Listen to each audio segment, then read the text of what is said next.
Bismillahirrahmanirrahim. Assalamualaikum warahmatullahi wabarakatuh. Alhamdulillah nahmaduhu wa nasta'inuhu wa nastaghfiruh wa natubu ilaihi wa na'udzu billahi min shururi anfusina wa min sayyiati a'malina. May yahdihillahu fala mudilla lahu wa may yudlil fala hadiya lahu. Asyhadu an la ilaha illallah wahdahu la syarika lahu wa asyhadu anna Muhammadan 'abduhu wa rasuluh. Fasallallahu subhanahu wa ta'ala ayamunna alaina bi'ilmin nafi' wa amalin salih wa yafaqihna fid din wa aftalana futuhal arifin wa yarzuqna al-ikhlasa fil aqwali wal a'mali Allahumma amin. Hadirin wal hadirat rahimani wa rahimakumullah, jemaah Bapak Ibu sekalian yang semoga dirahmati, diberkahi oleh Allah Subhanahu wa taala. Alhamdulillah, bitaufikillah Subhanahu wa taala, di kesempatan kali ini kita akan mempelajari ini tentang sihir dan dukun. Kita bagi jadi dua sesi. Sesi maghrib ini semoga insyaallah kita bisa menyelesaikan pembahasan masalah sihir. Nanti akan disambung sesi yang kedua, ini masalah perdukunan. Tapi di pembahasan masalah sihir, di sini kita akan mengkaji ada 4 poin saja yang kita bahas. Di 4 poin yang akan kita bahas. Apa itu sihir, atau pengertian sihir itu apa? Makna atau ta'rif sihir. Jadi secara bahasa dan istilah itu apa? Kemudian kita akan berbicara yang kedua, sihir itu nyata atau enggak? Benar-benar ada atau enggak? Kemudian yang ketiga, sihir ditinjau dari sisi dalil, baik dari Al-Quran maupun Sunnah. Iya, dari Al-Quran maupun Sunnah yang sahihah dari Rasul Sallallahu Alaihi Wasallam. Kemudian yang keempat, kita akan membahas tentang jenis bentuk-bentuk sihir itu apa saja, atau contoh-contoh sihir itu apa saja. Jadi 4 poin ini yang akan kita bahas. Baik, Bapak Ibu sekalian hadirin wal hadirat rahimani wa rahimakumullah. Poin yang pertama adalah ta'rif sihir, pengertian sihir. Sihir itu secara bahasa disebutkan para ulama adalah kullu ma latufa wa khafiya sababuh. Ini sesuatu yang samar. Sesuatu yang samar dan halus sebabnya. Itu sihir. Samar-samar, kemudian sebabnya sangat halus sekali. Ini secara bahasa ya. Contohnya sahur dan sihir. Kenapa dikatakan sahur? Kenapa dinamai sahur? Kita makan sahur itu apa? Rambang-rambang atau tidak? Samar-samar kan? Gelap. Alhamdulillah sekarang nggak gelap, banyak lampu. Dulu, kita berbicaranya dulu. Iya. Ini sahur. Dinamakan sahur karena waktunya memang remang-remang, samar-samar, nggak kelihatan. Iya. Kalau dinamakan sihir,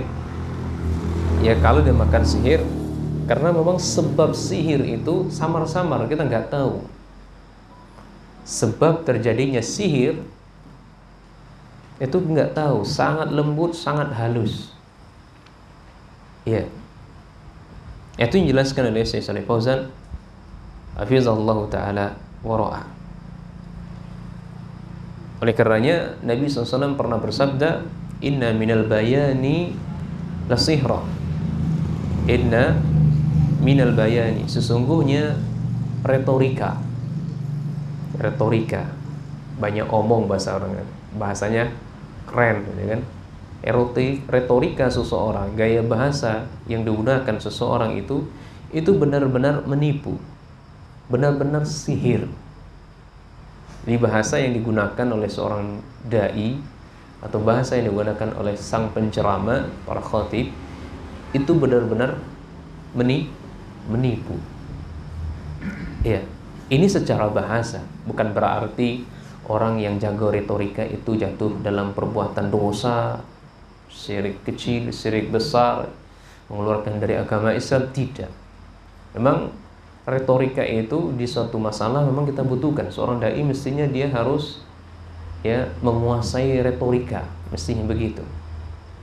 Ya, tapi tahu di mana posisi dia. Kapan dia harus berretorika yang bagus. Nabi SAW itu di galeri apa? Apa di galeri Nabi SAW itu? Jawami'ul Kalim. Itu Nabi SAW. Kalimatnya singkat, padat, tapi maknanya sangat luas. Jadi nggak perlu bertanya-tanya. Makanya ketika khutbah Jumat itu, Bapak sekalian, nggak usah panjang-panjang. 7 menitnya cukup. 7 menit saja cukup. Iya. Dan sholatnya harus dilamakan. Panjang sholatnya. Iya. Ini pula yang terjadi di seingat saya dia seorang sahabat siapa itu ya, pernah ditegur, dikasih kritikan oleh tabi'in kalau nggak salah. Sahabat ini retorikanya bagus, cara penyampaiannya bagus, memukau jemaah ketika khutbah. Seandainya wahai sahabat ya, saya dilupakan nama sahabatnya siapa gitu kan, perkataan kamu ini benar-benar memukau kami semuanya. Alangkah lebih bagusnya khutbah Jumatnya dipanjangkan. Iya, maka dijawab oleh beliau, saya pernah mendengar Nabi SAW bersabda, kalau khutbah Jumat itu khutbahnya dipendekkan, sholatnya dipanjangkan. Nah itu disampaikan kepada beliau. Ini sunnah Nabi begitu. Nah, inilah disebut dengan secara bahasa inna minal bayani ya la sihra. Sesungguhnya penjelasan seseorang itu benar-benar ya menyihir seseorang. Baik. Kemudian secara istilah sekarang. Secara istilah atau sebelum secara istilah, kata Syekh Fauzan mengatakan menjelaskan hadis tadi, al-kalamul balighu li'annahu yashtamilu an-nufusa wa yu'assiru fiha kama yu'assiru as-sihru. Kata Syekh ya, kalamul baligh, ungkapan atau gaya bahasa seseorang yang digunakan itu sangat luar biasa. Itu bisa memukau jiwa-jiwa seseorang. Ya, sebagaimana sihir juga bisa menipu seseorang, bisa memukau seseorang. Illa annahu laisa haraman. Ya, ini bukanlah maksudnya haram, kata beliau.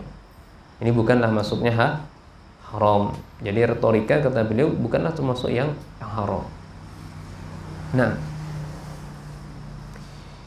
sehingga dia dinamakan dengan sihir. Kemudian ta'rif secara istilah sekarang.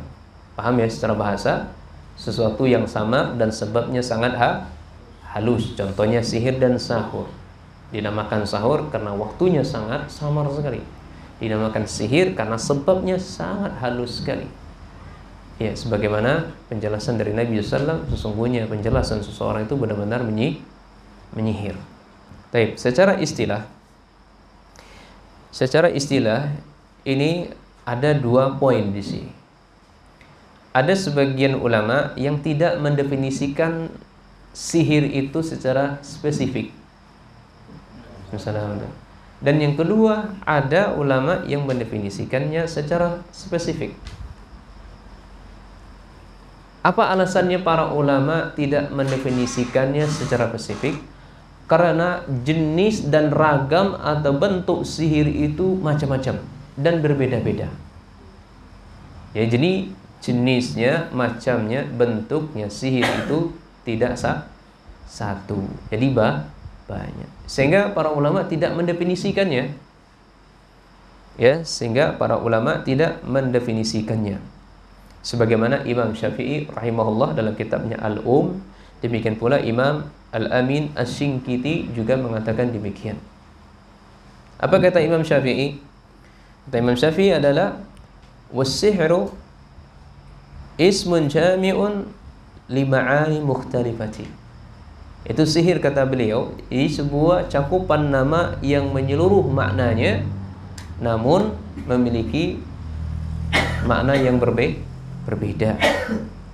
Ya, jadi sihir itu bermacam-macam bentuknya. Kalau Imam Al-Amin Asy-Shinqiti mengatakan i'lam anna sihra fi istilahi la yumkinu hadduhu bi haddihin jami'in mani'in. Ketahuilah wahai saudaraku bahwasanya sihir itu apabila definisikan secara istilah syar'i ini nggak akan mungkin kita sebutkan maknanya yang kompleks dan menyeluruh, nggak bisa, nggak mungkin kata beliau. Jadi maknanya secara istilah nggak mungkin kita definisikan secara menyeluruh, secara kompleks, nggak bisa. Kenapa? Likasratil anwa'i mukhtalifati dakhilati tahtahu. Karena sihir itu beraneka ragam, berbagai bentuk. Ini kata Imam Syafi'i dan kita Imam Al-Amin Asy-Shinqiti rahimahumullahu taala. Baik. Adapun para ulama yang definisikan sihir seperti Imam Ibnu Qudamah rahimahullahu taala dalam kitabnya Kitab Al-Kafi, ya, di kitab saya itu jilid yang keempat halaman 164. Ya. Kata Imam Ibnu Qudamah, sihir adalah adzaimu, jampi-jampi, atau warruqa, mantra-mantra, ya, wa uqadun, buhul-buhul. Tahu buhul-buhul, Pak? Kain kemudian dipintal-pintal, dijalin-jalin, banyak sambungan-sambungan. Ya, banyak sambungan. Itu namanya buhul-buhul. Bahasa kitanya jimat. Paham jimat? Kecil orang Padang jimat. Jadi isinya Al-Quran, kain kapan, bawang atau apa itu kan, itu dijahitnya. Jadi jimat nih, buhul-buhul nih beraneka ragam bentuknya. Kalau orang Padang tuh digantung di kalung, di siko, apa di tangan atau di pinggang atau di kaki atau di leher. Itu namanya sihir. Itu namanya sihir. Jadi jimat, mantra-mantra atau jampi-jampi, ya, yu'assiru fil qulub. Itu bisa mempengaruhi, merusak hati. Wal abdani, bisa merusak badan. Bukan pagar tubuh. Ya kan orang memakai itu kan pagar tubuh aja, ya kan? Pagar tubuh. Jadi dulu ada cerita ketika awak berangkat ke Jogja belajar itu, orang gae menyuruh, pakailah pagar tubuh aku pun. Manggil awak kan putra. Manggil putra, pakailah pagar tubuh aku. Disuruh pasang jimat, disuruh kita pasang jimat. Maka saya katakan kepada nenek saya waktu itu, saya ada pagar tubuh sendiri. Pagar tubuh saya adalah zikir pagi dan petang. Cukup itu. Itu pagar tubuh syar'i itulah. Ya. Oh, enggak pakai kok, enggak pakai dah. Nah. Jadi orang menyangkanya itu jimat itu pagar tubuh menjaga dari bahaya, justru itu mendatangkan bahaya. Justru mendatangkan kerusakan. Namun syaitan pandai di situ, dia membuat 100 kebohongan di situ. Dia mencuri berita dari langit. Disampaikan kepada manusia, manusia percaya. Ya, manusia percaya dari kalangan dukun atau dari penyihirnya. Dulu syaitan mereka mencuri berita dari langit. Ya, sebelum fase Rasulullah SAW itu mereka banyak mencuri berita dari langit. Kemudian yang kedua di fase ketika Rasulullah SAW sudah diutus oleh Allah, itu nggak dapat lagi mereka, sulit mereka, memang nggak ada sama sekali mereka, nggak sanggup mereka mencuri berita dari langit. Kemudian setelah fase meninggalnya Rasulullah SAW, mereka dapat kembali mencuri berita dari langit, tapi tidak sebanyak fase yang pertama, tidak sebanyak fase yang pertama. Sehingga ketika mereka mencuri berita dari langit, mereka membuat 100 kedustaan, sehingga sampailah kepada manusia syaitan dari kalangan manusia, ini para dukun dan para tukang ramal, dibenarkannya. Nah, sampailah kepada orang yang datang. Ku anak kota sapo kok Pak, bahasa Padangnya kan, ya dah, damam sekitik ku anak kota sapo Pak, pasang na jimat ko atau saponya di sinana. Paham bahasa Pak? Jadi bahasa tersapunya apa ya? Kena tegur bahasanya, kena tegur oleh makhluk apa lah bahasanya gitu kan. Kena tegur, maka harus untuk menghilangkan teguran ini dan itu, maka harus melakukan ini dan itu, pasang jimat bahasanya gitu. Baik. Nah, ini kita jelaskan oleh Imam Ibnu Qudamah. Jadi sihir itu adalah mantra-mantra, jampi, buhul-buhul atau jimat yang itu bisa merusak hati, bisa merusak badan, wa yumridu, bisa membuat orang sakit, bahkan wa yaqtulu, bahkan bisa membunuh seseorang, dan wa yufarriqu bainal mar'i wa zawjih, bahkan bisa memisahkan hubungan suami istri. Iya, bahkan bisa membuat suami istri bercerai. Bahkan istri gak mau melayani suami sama sekali. Ya, diranjangnya. Karena itu pengaruh dari sihir. Nah, oleh karenanya Allah Subhanahu wa taala berfirman, ikhwan, dalam Quran ya, surah Al-Baqarah 102 ya. Itu panjang Al-Qur'an, ayatnya disebutkan di situ. Ya, Syekh di sini membawakan potongannya saja. Allah mengatakan, "Fata'allamuna minhuma ma yufarriquna bihi bainal mar'i wa zawji." Fata'allamuna minhuma. Jadi mereka ya mempelajari sihir itu dari kedua malaikat. Malaikat apa? Harut wa Marut, yang Allah kirimkan ke Babilonia. Sekarang yang dekat Irak itu sana. Allah turunkan kepada mereka. Padahal Allah katakan kepada malaikatnya, inna fitnatun. Ya, sesungguhnya saya ini adalah fitnah untuk kalian. Nah, saya ini adalah fitnah untuk kalian. Jadi malaikat itu benar tidak mengajarkan sihir. Tidak mengajarkan saya ini adalah sebagai ujian dan bala untuk kalian. Ya. Saya tidak mengajarkan sihir. Yang mengajarkan sihir adalah wa ma kafara Sulaiman walakinna syayatin kafaru. Yang kafir itu Sulaiman itu bukanlah kafir, tapi yang kafir itu syaitan. Syaitanlah yang mengajarkan sihir, yang mengajarkan sihir kepada manusia. Iya. Innama nahnu fitnatun fala takfur. Ini kata dua malaikat itu. Wa ma yu'allimani min ahadin hatta yaqula. Kedua malaikat itu tidaklah mengajar kepada seseorang hatta yaqula, sampai dia mengatakan innama nahnu fitnatun fala takfur. Sesungguhnya saya, kata malaikat itu, adalah fitnah kepada kalian, ujian dan bala kepada kalian. Oleh karenanya kalian jangan kufur, ingkar kepada ya Allah Subhanahu wa taala. Dalam ayat lain Allah mengatakan wa min syarrin nafasati fil 'uqad. Ya, ini yang kita baca zikir pagi dan petang. Ya, Quran surah Al-Falaq dan Quran surah An-Nas. Allah Subhanahu wa taala memerintahkannya Nabi SAW untuk berlindung dari gangguan syaitan, gangguan jin. Apa yang mengatakan? Allah mengatakan wa min syarri, ya, saya berlindung kepada Allah dari keburukan nafas, dari wanita-wanita tukang sihir. Wanita tukang sihir yang dihembuskan kepada buhul-buhul. Nah, ini pengertian sihir secara istilah. Sihir itu terkadang diikat dengan benang-benang. Tsumma yanfusu fiha min riqihi. Iya, itu bahasa kita dari jimat. Jadi jimat itu dijahit-jahit, ada benangnya, kemudian benang itu yanfusu, dihembus, ditiupkan. Ditiupkan, ada sedikit air liur di situ.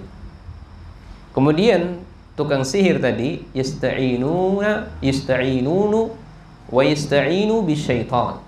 Mereka minta perlindungan kepada syaitan, minta bantuan kepada syaitan. Sehingga wa yu'assiru hadza bi idznillah fi mashhur imma qatalan wa imma maradan wa imma tafriqan bainahu wa baina habibihi. Ya. Sehingga ini mempengaruhi orang yang disihir tadi dengan izin Allah. Iya. Ada kalanya orang yang disihir tadi bisa terbunuh, ada kalanya dia mati, ada kalanya dia antara istrinya bercerai dengan orang yang dicintainya bisa ya bercerai. Wa imma ayyamna'ahu an zawjihi. Dan ada kalanya istrinya nggak mau melayaninya, diranjangnya. Iya.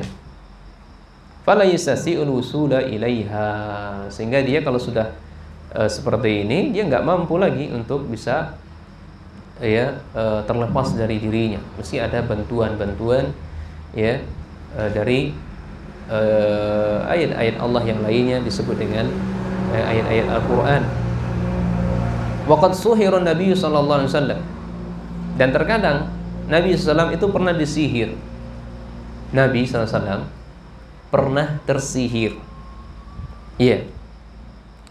Sihirnya Nabi tidak sama dengan tersihirnya kita. Nabi SAW manusia, kita pun juga manusia, sama-sama ya bisa terkena sihir. Cuman bedanya sihirnya yang diberikan kepada Nabi itu nggak mempengaruhi Nabi. Kalau kita bisa membunuh kita, bisa merusak. Tapi kalau Nabi yang disihir nggak. Nabi yang terkena sihir itu yukhayyilu ilaihi annahu fa'ala syai'an wa lam yakun fi'lahu. Nabi kalau disihir itu ya beliau melakukan sesuatu walam yakun fi'lahu, beliau merasa nggak melakukannya gitu loh. Ya. Beliau melakukan sesuatu tapi tidak merasa melakukannya. Akhirnya beliau warruqahu Jibrilu fabari'a biiznillah. Kemudian Jibril meru'yahnya. Jibril meru'yahnya dengan izin Allah. Jadi ceritanya gini Bapak Ibu sekalian, yang mensihir Nabi itu dalam hadis Bukhari dan Muslim kalau nggak salah, yang mensihir Nabi SAW itu namanya Labib al-Asam. Labib al-Asam seorang Yahudi. Ya, Nabi SAW hadisnya diceritakan oleh Mu'minin Aisyah radhiyallahu anha. Suatu ketika Nabi terbaring. Ya, datang dua orang laki-laki ya kepada beliau, ya menduduki satunya di atas kepala Nabi, satunya di atas kakinya, kaki Nabi SAW. Salah satu di antara mereka ini berkata kepada kawannya tadi, ini orang yang engkau duduki, yang kita duduki sekarang ini kenapa? Yang satu menjawab apa? Dia sedang terkena sihir. Nabi sedang terkena sihir. Nabi seolah-olah dia melakukan sesuatu, padahal tidak melakukan sesuatu. Iya, dengan apa Nabi SAW tersihir? Dengan apa? Kok bisa Nabi tersihir? Kenapa? Karena Nabi SAW tersihir karena sisir. Dan bekas rambut sisir beliau tuh jatuh. Makanya ibu sekalian, ya, hati-hati, omongan jaga, perbuatan dijaga. Ada orang yang nggak suka dengan kita, ya, ada orang yang jahat dan hasad sama kita, dengki sama kita. Boleh jadi sengaja datang ke rumah, diambil mana bekas rambut kita. Ini media yang mereka gunakan. Diambil sisirnya. Ini media yang mereka gunakan untuk sumber sihir. Jadi Nabi SAW terkena sihir, ini sebabnya. Sisir rambut dan rambut dan pelepah kurma, satu pelepah kurma. Ya. Maka Nabi SAW diberitahu di mana tempatnya beliau kena sihirnya ini. Maka tempat beliau terkena sihir itu ada di sumur. Ya, sumur apa? Saya dilupakan nama sumurnya itu ya.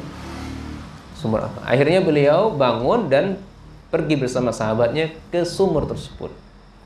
Seakan-akan beliau sedang melihat pelepah kurma itu ada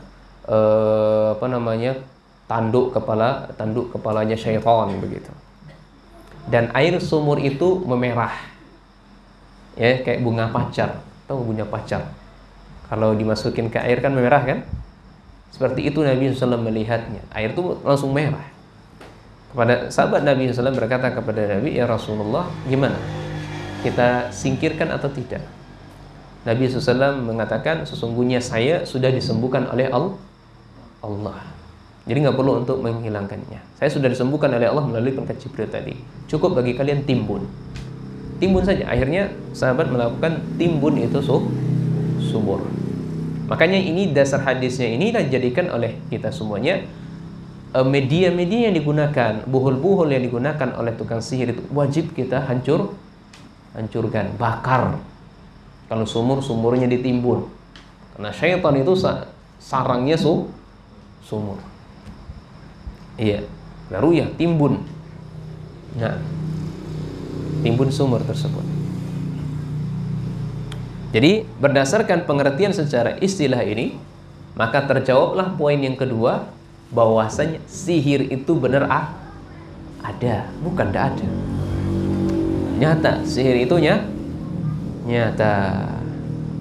Dia bisa merusak badan orang yang kena sihir, akan tetapi tidaklah sihir itu berpengaruh kecuali dengan izin Allah Subhanahu wa taala, yakni izin qadari.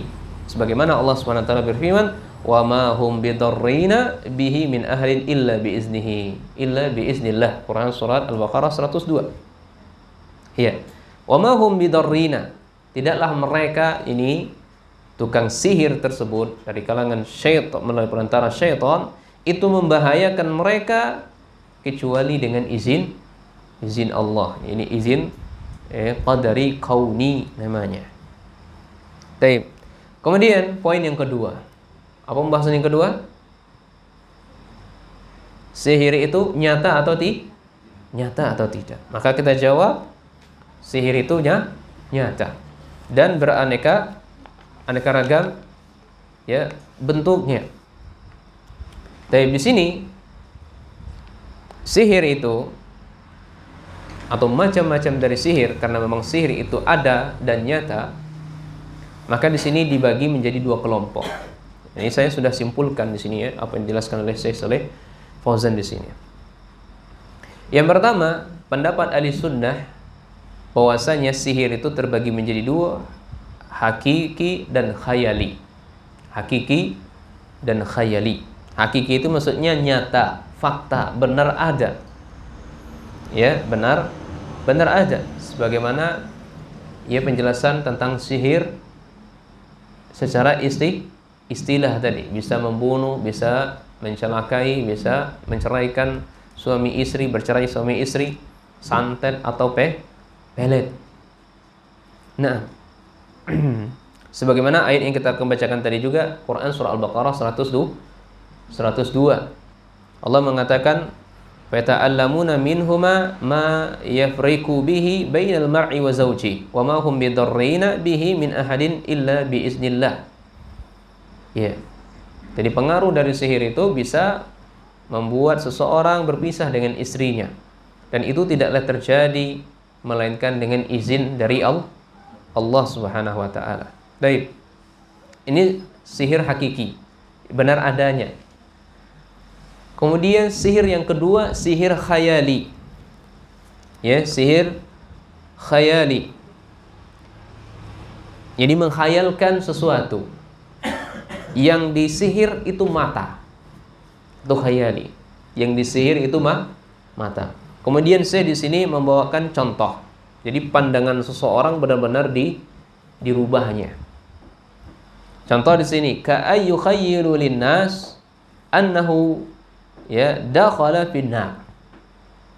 Dikhayalkan kepada manusia bahwasanya seseorang itu masuk ke dalam api, padahal dia nggak masuk dalam api. Apa namanya di bahasa kita? Sulap. Jadi sulap itu terbagi menjadi dua. Ada yang benar-benar bantuan syaitan, ada yang benar-benar itu menipu mata, karena lihainya main tangan. Ya, jadi pernah kita dulu ya main uang. Kita menyembunyikan uang ini kosong kan. Ya, padahal uangnya diselipkan di sini. Ya, tinggal gini langsung muncul di sini uang. Ya, nggak tahu caranya gimana. La ilaha illallah, ini sihir. Enggak, ini sihir secara bahasa. Jadi di sini Syekh mencontohkan sihir khayali itu adalah seseorang ya ditipu matanya. Ditipu matanya seakan-akan orang tersebut masuk dalam api, padahal enggak masuk. Ya. Au yukhayyalu linnas annahu yamshi ala habalin. Ya. Atau dilihatkan, dikhayalkan kepada manusia, kok orang itu bisa berjalan di atas tali. Ya. Padahal sebenarnya dia enggak jalan di atas tali. Dikhayalkan saja. Ya. Demikian juga ayyukhayyalu linnas ala sayyarati tamshi ala batnihi. Dikhayalkan, diperlihatkan kepada kita seolah-olah apa? Ya, seseorang itu perutnya dilindas kendaraan. Padahal sebenarnya bukan dilindas. Iya. Atau yukhayyalu linnasi annahu yata'anu nafsahu bisila wala yu'assiru fih. Laisa kadzalik. Dimasukkan pisau di pipi ya, tembus ke siku. Iya kan? Padahal tidak. Iya. Atau lehernya digorok dengan pisau, putus. Padahal tidak. Itu hanya sulap saja. Jadi di sini ada dua jenis. Ada yang benar-benar sulap itu menggunakan bantuan syaitan, maka itulah sihir. Ada yang menggunakan memang kecepatan tangan. Dan main kecepatan tangan ini pula hukumnya adalah kalau yang bantuan syaitan itu keluar dari agama Islam, kalau yang bantuan dengan kecepatan tangan jatuh kepada ya dosa. Dia telah berdusta. Nah, ya sebagaimana hal ini pernah terjadi kepada Nabi Musa alaihi salatu wassalam. Iya. Qala alqaw, falamma alqaw. Nabi Musa mengatakan, lemparkan. Ya. Tatkala tongkat-tongkat itu dilemparkan, saharu a'yunun nasi, mereka menyihir mata-mata manusia. Wastarhabuhum, kemudian manusia menjadi ketakutan. Waja'u bisihrin azim, kemudian mereka mendatangkan sihir yang lebih besar lagi. Musa merasakan ketakutan atas sihir ya kaumnya Fir'aun. Nah, ya ini fasaharu a'yana faqat, mensihir mata saja. Ya, mensihir hanya mata saja. Nah,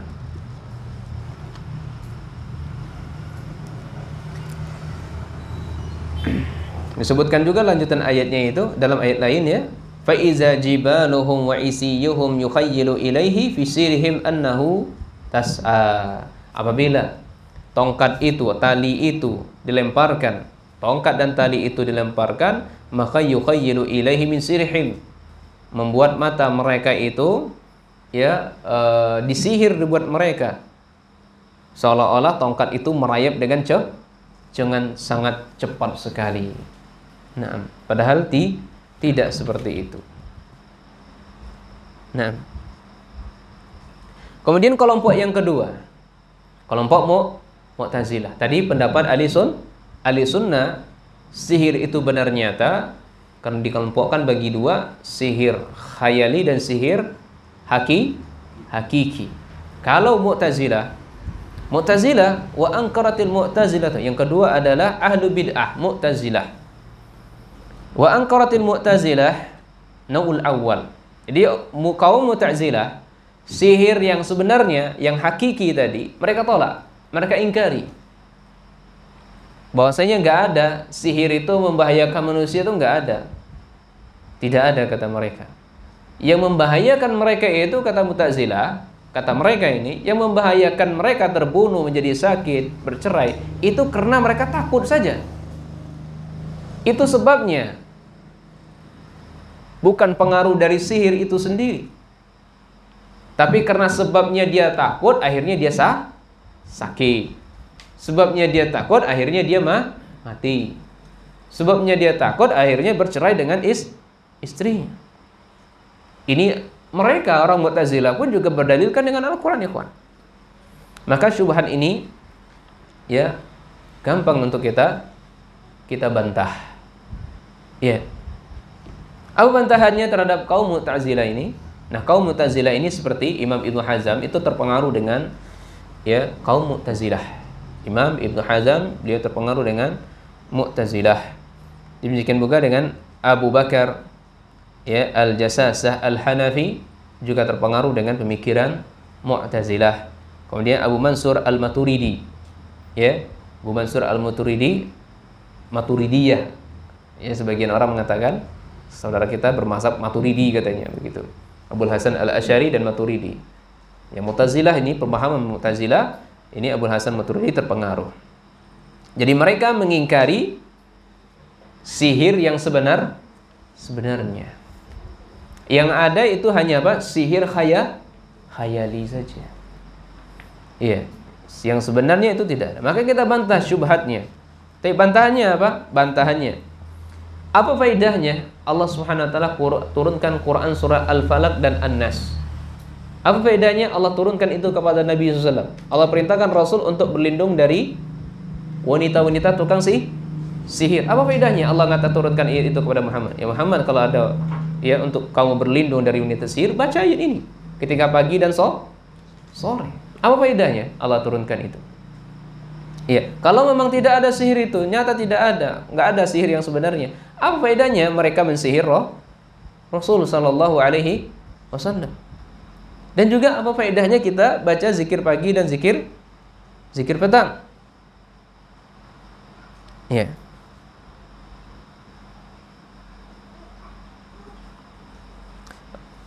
Dan juga apa faedahnya Nabi SAW perintahkan kita makan kurma ajwa? Ya kan? Apa faedahnya? Nabi SAW perintahkan kita makan kurma ajwa 7 butir pagi hari. Itu agar selamat dari sihir, agar kita selamat dari sihir dan orang-orang yang meracuni kita. Apa kata Nabi SAW? Man tasabbaha bisab'in thamaratin ajwa. Siapa di antara kita yang memakan kurma ajwa 7 butir saja, lam yadurru zalikal yaum, maka pada hari itu tidak ada satupun yang mencelakai dia, baik dari summun wala sihrun. Ada orang yang meracuninya atau ada orang yang mensihirnya. Hadis Bukhari dan Muslim. Iya, apa faedahnya kalau nggak ada sihir yang sebenarnya? Justru Nabi SAW perintahkan kita untuk mengkonsumsi kurma ajwa. Iya.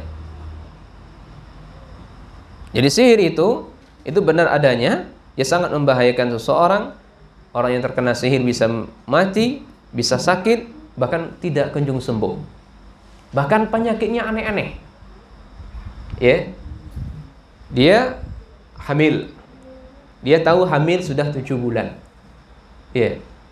Tiba-tiba perutnya kempes, kosong. Ini satu kasus begini. Ya. Atau ada yang dia hamil tapi perutnya tidak pernah buncit. Diperiksa ke dokter. Iya. Ini sesuatu yang aneh. Ada yang perutnya buncit. Sudah diprediksi oleh dokter itu hamil. USG berikutnya kok masih perutnya buncit, kok janinnya nggak ada. Perutnya buncit, janinnya nggak ada. Ini penyakit yang aneh. Dokter pun bingung. Makanya setelah diruqyah, ya sudah. Alhamdulillah disembuhkan oleh Allah Subhanahu wa taala. Naam. Baik.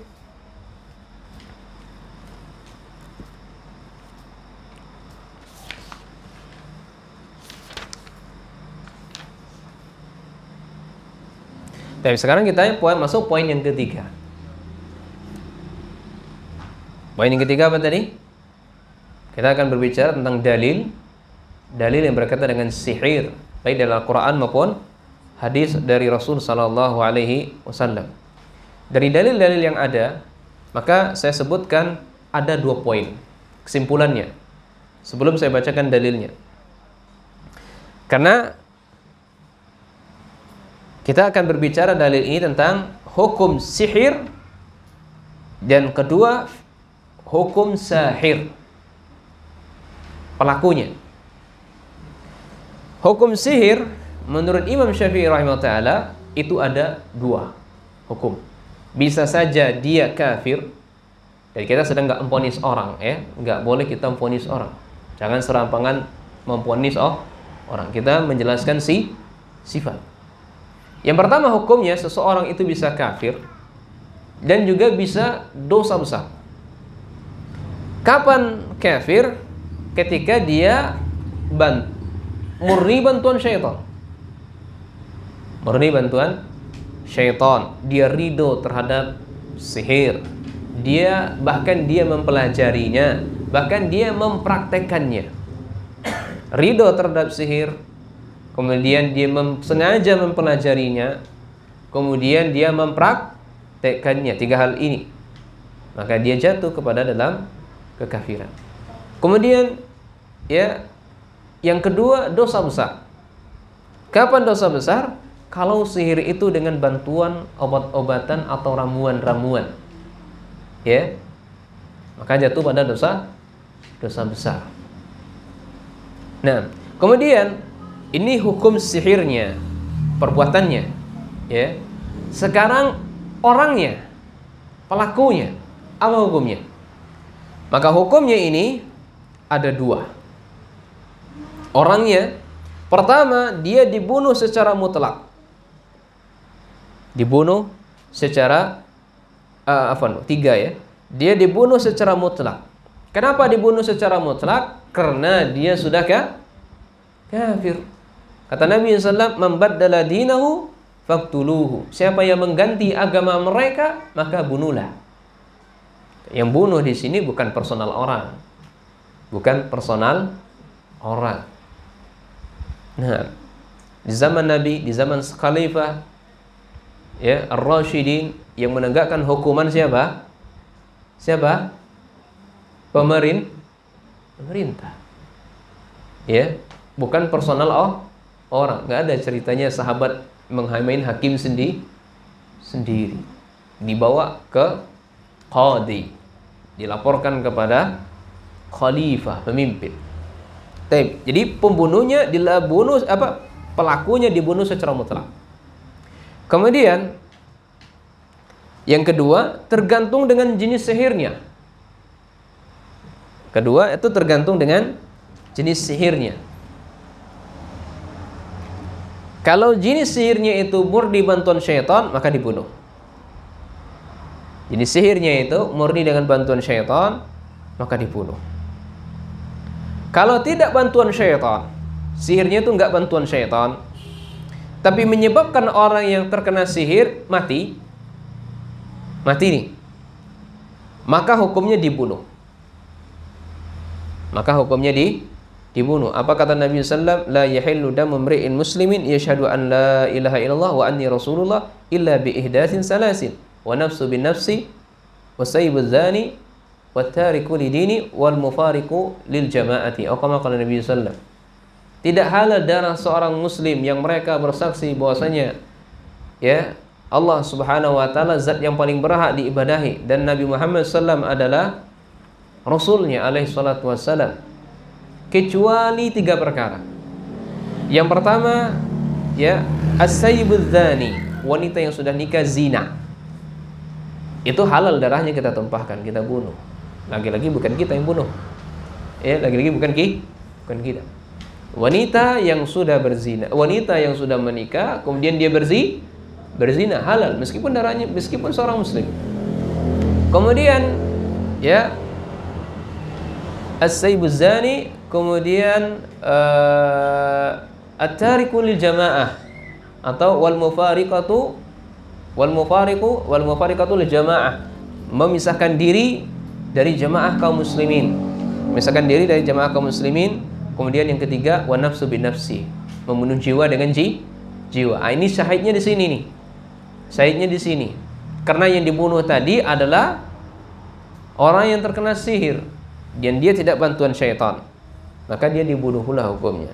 Kalau tidak sampai mati, hanya sakit saja, lecet-lecet saja, hanya rumah tangganya saja yang bercerai, maka tidak sampai dibunuh. Kemudian yang ketiga, ya, hukum pelakunya itu diserahkan dari dua yang di atas tadi, diserahkan sama pemerintah. Terserah pemerintah mau menghukumnya bunuh atau tidak. Itu adalah wilayah wewenangan beliau. Nah, ketika mereka tidak dibunuh, maka jatuhnya dia orang zindik. Ketika dia nggak dibunuh oleh pemerintah, udahlah, maafkan saja misalnya, nggak dibunuh, maka jatuhnya dia orang yang zindik. Orang yang mempertontonkan, menampakkan sesuatu yang dilarang oleh Allah, malah menampakkan kekufuran. Nah, taib. Ini dalil tiga poin yang ketiga. Taib. Dalilnya ini sangat banyak, ya. Saya bawakan 4 saja dalilnya di sini. Ya, kemudian sudah masuk kayaknya. Sudah masuk. Taib. Kita azan. Ya, kemudian nanti pada Isya insyaallah akan kita lanjutkan insyaallah. Nah. 3 menit lagi. Taib. Itu kesimpulannya dari dalil yang kita sebutkan, itu kesimpulannya. Salah satunya saya sebutkan di sini. Dalil yang pertama adalah Quran surah Al-Baqarah ayat 102. Ayat 102. Allah mengatakan walaqad alimu laman ishtarahu qalahu walaqad alimu laman ishtarahu ma lahu fil akhirati minal khalaq. Ya, dijelaskan oleh Imam Ibnu Katsir ayat ini. Kata Imam Ibnu Katsir Allah, walaqad alimal yahudu allazi istabdaluha bisihri anil mutaba'ati Rasulillah SAW.